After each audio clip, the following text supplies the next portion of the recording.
தாலே பெண்ணே சேலை நெய்வேன் கண்ணே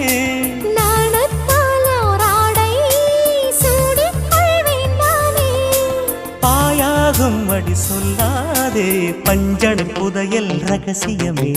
சாய்ந்தாடும் சங்கில் துளி பட்டாலும் முத்தாகிடும் முத்துண்டே செம்பூவே பூவே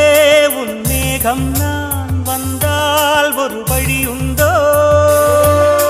மன்னவன் விரல்கள் பல்லவன் ஒளியோ படை கொண்டு நடக்கும் மன்மத சிலையோ இமைகளும் உதடுகள் ஆகுமோ வெட்கத்தின் விடுமுறை ஆயுடின் வரைதானோ செம்பூவே பூவே உன் மேகம் நான்